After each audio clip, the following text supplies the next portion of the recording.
السلام علیکم ورحمۃ اللہ وبرکاتہ۔ شبہات کے ازالے پیج کو سبسکرائب کریں اور بیل آئیکن دبائیں سب سے پہلے ویڈیو دیکھنے۔ بسم اللہ الرحمن الرحیم۔ قسط نمبر 458، اعتصام وحدت امیر کا مقام، دعوتی کام اور اس کا اسلوب۔ الحمد للہ وحدہ والصلاة والسلام علی من لا نبی بعدہ، اما بعد۔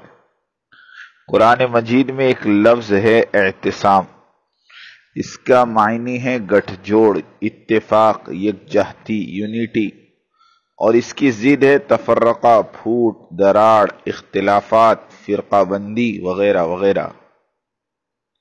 اور یہ عین حکم الہی ہے کہ کسی طرح مسلمان آپس میں نہ بھیڑے اور نہ ہی لڑے اور نہ ہی آپس میں تفرقہ بازی اور پھوٹ ڈالے۔ ارشاد باری ہے وَاعْتَصِمُوا بِحَبْلِ اللَّهِ جَمِيعًا وَلَا تَفَرَّقُوا۔ ترجمہ: اللہ تعالیٰ کی رسی کو سب مل کر مضبوط تھام لو اور پھوٹ مت ڈالو۔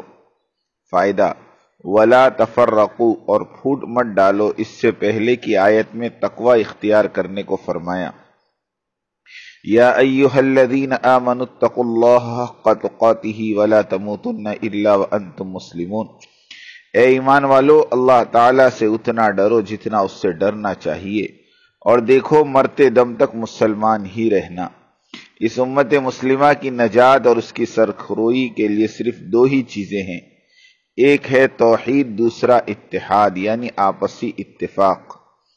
توحید اس راستے پر چلنے کا نام تقوی بھی ہے، جسے حضور صلی اللہ علیہ وسلم نے صحیح حدیث میں فرمایا ما انا علیہ واصحابی، جس راستے پر میں اور میرے صحابہ ہیں، اس راستے کو اپنائے، اسی پر چلنا ہے، یہی سیدھا راستہ ہے۔ تقوی حاصل کرنے کے لیے ہر بات اور ہر عمل میں یہ دیکھنا ہوگا کہ حضور صلی اللہ علیہ وسلم اور صحابہ کا عمل اور عقیدہ کس طرح کا تھا۔ حضور اور صحابہ والے عقائد اور عمل قرآن اور حدیث صحیحہ میں موجود ہیں، اور ہم لوگوں نے جو تقوی کا معیار خود سے گھڑ لیا ہے اسے ایک لخت چھوڑنا ہوگا، یعنی ان سارے عقائد اور افکار اور نہج عبادت اور نہج دعوت سے نکلنا ہوگا جن کی دلیل قرآن، حدیث اور سیرت طیبہ سے نہ ملتی ہو۔ اس لیے ما انا علیہ و اصحابی والی جماعت میں شامل ہونے کے لیے سارے عقائد اور افکار باطلہ کا انکار کرنا ہوگا، اور وہ صحیح عقیدہ اپنانا ہوگا جو حضور صلی اللہ علیہ وسلم سے اور صحابہ سے ثابت ہے۔ آج جس قدر اعمال صالحہ پر عمل ہو رہا ہے، اگر اس کے ساتھ عقیدہ درست کر لے تو دنیا جنت بن جائے، مگر شیطان مرا نہیں، کم بخت زندہ ہے۔ اس نے دین کی روح پر یعنی عقیدے پر وار کیا اور عقائد کو خراب کر کے مسلمانوں کے اعمال کو بے قیمت بنا دیا، اس لیے کہ شرک عمل کو ضائع کر دیتا ہے۔ توحید میں وحدت ہے اور شرک میں پھوٹ۔ دوسرا حکم جو اوپر بیان ہوا کہ آپس میں یکجہتی پیدا کرو، تفرقہ مت پیدا کرو، تو شرک نے اتحاد اور اتفاق کا دروازہ پہلے ہی سے بند کیا ہوا ہے۔ توحید اور سنت میں کوئی اختلاف نہیں، شہری ہو یا دیہاتی، ایشیا کا ہو کہ یورپ اور افریقہ کا رہنے والا، سب کے سب توحید اور سنت میں متحد ملیں گے۔ شرک و بدعات میں سب مختلف، ہر قوم کا طرز عمل مختلف، کہیں کسی قسم کا شرک تو کہیں کسی قسم کا شرک۔ قبر پرست سے پوچھو قبر پر کیوں بیٹھے ہو، تو کہے گا کہ مجھے اس ولی اللہ سے بچہ لینا ہے۔ جو قبر پرستی کے خلاف بولتا ہے، ایسے شرک کرنے والے گمراہ مانتا ہے، وہ بھی قبر پر بیٹھتا ہے۔ اب ان سے پوچھے کہ بھائی آپ تو اس کے خلاف فتویٰ دیتے ہیں اور آپ بھی قبر پر بیٹھے ہیں اور وہی کر رہے ہیں جو وہ قبر پرست کر رہا ہے، تو ان کا جواب یہ ہے کہ میں مراقبہ کر رہا ہوں۔ حضرت کا فیض حاصل کرنے کے لیے دونوں کا عقیدہ ایک جیسا ہے، الفاظ بدلے ہوئے ہیں۔ ایک کھل کر بات کرتا ہے تو دوسرا علمی الفاظ کی چاشنی کے ساتھ۔ حضور صلی اللہ علیہ وسلم سے برگزیدہ کون ہو سکتا ہے؟ کسی صحابی سے یہ نہیں ملتا کہ وہ حضور کی قبر اطہر پر مراقبہ کیا ہو فیض حاصل کرنے کے لیے۔ جب صحابہ سے یہ عمل ثابت ہی نہیں تو پھر ہمارے لیے یہ کیسے مشروع ہوا؟ ہماری یہ باتیں کڑوی ضرور ہے لیکن اس کے علاوہ کوئی علاج بھی تو نہیں۔ اللہ نے جنہیں علم و خطاب کے فن سے نوازا تھا وہ تو مصالحت ہی پر آمادہ رہے اور عقیدہ جیسی بنیادی بات پر بولا ہی نہیں۔ اللہ کا خوف اور بندوں کا خوف ایک دل میں جمع نہیں ہو سکتے۔ انبیاء علیہم السلام اگر بندوں کی مخالفت کا خوف رکھتے تو توحید کو کوئی جانتا ہی نہ ہوتا اور انہی مشقتیں اور تکالیف بھی برداشت کرنی نہیں پڑتی۔ توحید بیان کرنے والے کے لیے آج بھی طائف کی بستیاں اور طائف والے زندہ ہیں۔ کوئی حقیقی توحید مصطفیٰ بیان کر کے تو دیکھے۔ نانی یاد آ جائے گی، ابھی تو بت ہے جماعت کے آستینوں میں، مجھے ہے حکم اذان لا الہ الا اللہ۔ حضرت الیاس صاحب نور اللہ مرقدہ ایک عام انسان ہی تو تھے۔ ایک ہے ترتیب الیاسی اور دوسری طرف ترتیب ما انا علیہ و اصحابی یعنی سیرت طیبہ۔ جب دونوں میں سے ایک چیز کا انتخاب کرنا ہو تو بغیر کسی تردد اور جھجک کے ما انا علیہ و اصحابی والے طرز و ترتیب کو اپنانا ہوگا۔ یہ بات یقیناً جان لو کہ حضرت الیاس صاحب رحمۃ اللہ علیہ نبی ہرگز نہیں تھے۔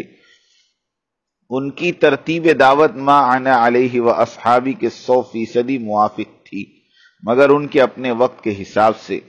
اب موجودہ وقت کے اعتبار سے الیاسی ترتیب میں وسعت کی ضرورت ہے، اور چونکہ موجودہ امیر حضرت جی رابع مولانا سعد صاحب ہیں تو ان پر جو بات بھی منشرع ہوگی وہ خلاف شرع نہ ہو تو بحیثیت امیر ان کی اس بات پر عمل کرنا دعوتی احباب پر واجب ہو۔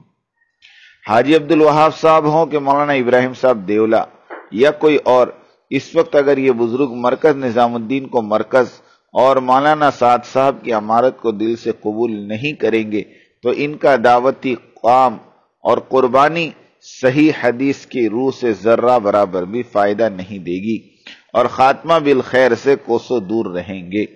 سب کی بزرگی پر فرمان نبی صلی اللہ علیہ وسلم مقدم ہے اور سب کی بزرگی مل کر حدیث نبوی کا مطلب اور معنی نہیں بدل سکتی، چاہے کتنے ہی تعویلات گھڑ لیے جائیں۔ اس لیے امیر کے بارے میں لفظ عبد و وحشی اس بات کا غمازی کرتا ہے کہ کسی بھی حیثیت کا امیر ہو اس کی اتباع کے بغیر چارہ نہیں۔ کم عمر ہو کہ بوڑھا، ان پڑھ ہو کہ علامہ، تربیت یافتہ ہو کہ نہ ہو، شہری ہو کہ دیہاتی ہو، الیاسی وقت کا ہو کہ 100 سال بعد والا، امیر ہے امیر، اس کی مانی جائے گی۔ رہے وہ علماء کرام جو دعوتی کام میں نہیں لگے، نہ ہی وہ حضرت جی کو اپنا امیر مانتے ہیں، تو اگر وہ اعتراض اور تنقید کر لے تو یہ ان کا اپنا معاملہ ہے، ہمیں ان کی باتوں سے کوئی سروکار نہیں اور نہ ہی حضرت جی کی امارت ان پر لاگو ہوگی، لیکن بحیثیت تبلیغی ہم سب کے سب مامورین ہیں، چاہے وہ رائے ون والے ہوں کہ ککرائیل والے، حجاز والے ہوں کہ امریکہ، یورپ، افریقہ اور ایشیا والے۔ بحیثیت تبلیغی ہم پر صرف اور صرف ایک امیر حضرت جی رابع مولانا محمد سعد صاحب دعوت و برکاتہم کی اطاعت لازم ہے اور انہی کا اتباع کیا جائے گا، انہی کی بات لیں گے، انہی کی باتوں کا تذکرہ ہوگا۔ ان کے علاوہ کسی اور کو ان جیسا مقام اور اہمیت دینا تو دور کی بات، اس کا تصور بھی استخفاف امارت اور امیر ہے، اور جو پیش خیمہ ہے امیر و امارت سے بغاوت کا۔ کسی کی کہی ہوئی باتوں پر توجہ نہیں دیں گے، چاہے وہ فتویٰ ہو یا نصیحت ہو یا بیان ہو کہ ہدایت۔ تنبیہ: بقول حضرت مفتی نیوال الرحمن صاحب دامت و برکاتہم، فتویٰ دیکھ کر ہم تبلیغ میں نہیں لگے، اسی طرح سے کسی ایرے غیرے کے فتوے سے ہم کام کبھی نہیں چھوڑیں گے۔ دعوتی امور میں مرکزیت ریڑھ کی ہڈی کے مانند ہے۔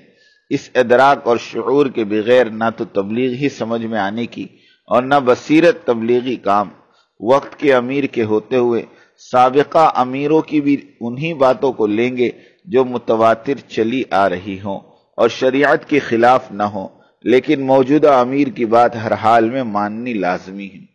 حدیث شریف میں اشارہ ملتا ہے کہ فرمایا رسول اکرم صلی اللہ علیہ وسلم نے کہ اگر موسیٰ علیہ السلام بھی دنیا میں تشریف لے آئیں تو انہیں بھی میری ہی اتباع کرنی ہوگی، یعنی جس طرح سارے نبیوں پر ایمان رکھیں گے لیکن اتباع حضور اکرم صلی اللہ علیہ وسلم کی کریں گے، اسی طرح حضرت مولانا الیاس، حضرت مولانا یوسف صاحب، حضرت مولانا انعام الحسن صاحب رحمہم اللہ علیہم اجمعین کی قدر اور عظمت سے ہمارا دل تو معمور ہو، مگر اطاعت صرف اور صرف موجودہ امیر حضرت جی رابع مولانا محمد سعد صاحب دامت برکاتہ ہی کی کریں گے۔